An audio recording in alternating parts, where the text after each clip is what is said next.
Alright, welcome to my casual player 3-box video. The last 3-box video I made was more geared toward like longevity, raid tanking, boss tanking, like setting yourself up for like Big Daddy stuff, as I say.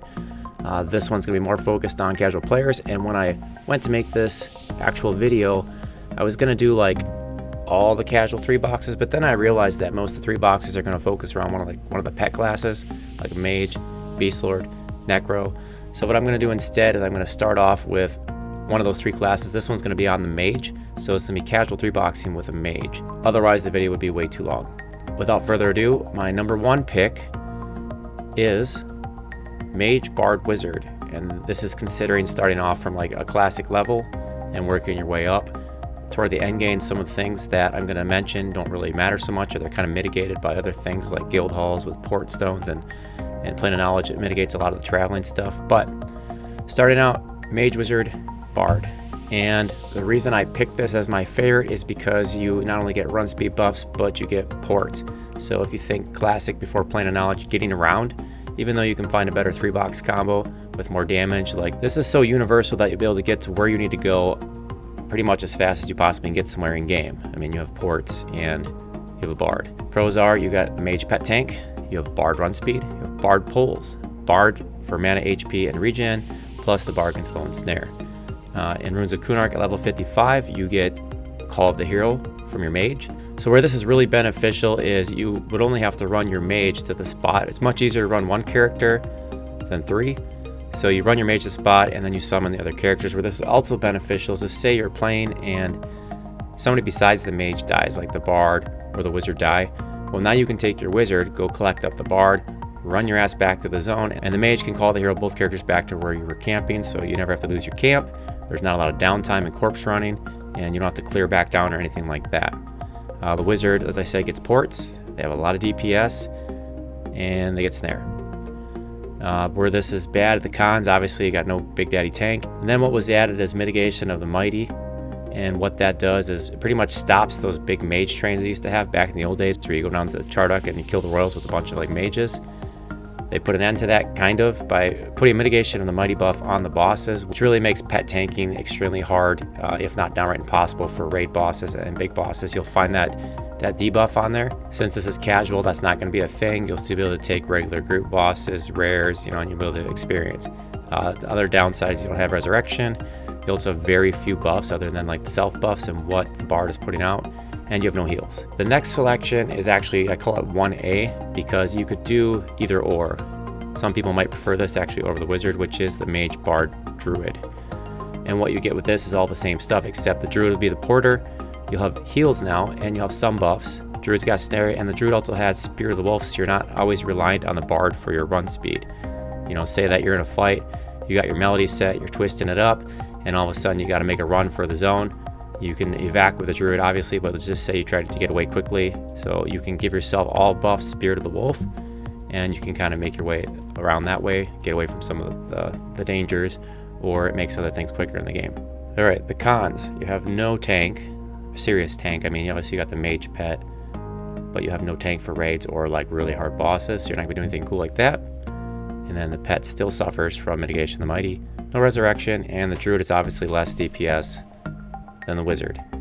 It's more of a utility class, so you will get some nukes, you'll get some heals. It's kind of a trade-off and in-betweener. So that's 1A.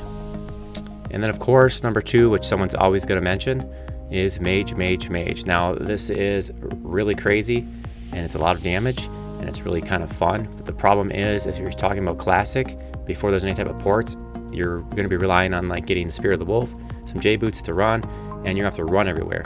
So while it might be fun when you actually get to a camp, corpse runs are going to suck if something happens, and getting to the place is going to suck, and getting around the world in general is going to suck. So this is absolutely a viable combo. It's actually kind of fun because you get 3 pets. You don't always have to have your earth pet up. You can have, air or some other pet up for different pet benefits, and you will do a lot of damage, and you do very well with Mage, Mage, Mage, but I tend to like to get to where I'm going and set up.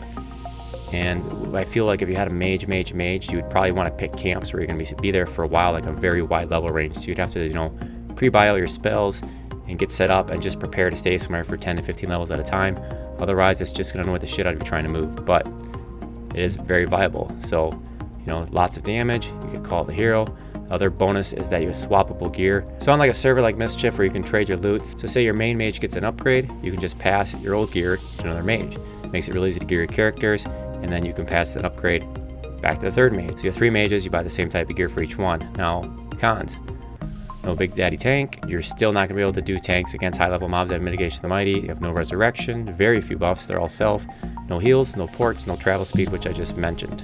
Alright, and my third pick, Mage, Ranger. Now this is only viable in Luclin Plus because the Rangers are going to need Endless Quiver, otherwise this is not going to be something that you're going to want to do. But for sure, Luclin Plus, this could be fun. You have the Mage Pet Tank. The Rangers do get Spear of the Wolf, so it'll kind of help you get around. You obviously not going to have ports, so you get Call the Hero still. Rangers do have like little heals, little baby heals I call them. You get Snare. They have little baby buffs, like weak druid buffs. So the biggest pro with Rangers is that you get Weapon Shield, and Weapon Shield allows you to pretty much tank almost anything in the game and avoid all the damage coming in for 30 seconds. Because you have 2 Rangers, you get 60 seconds pretty much like free fight.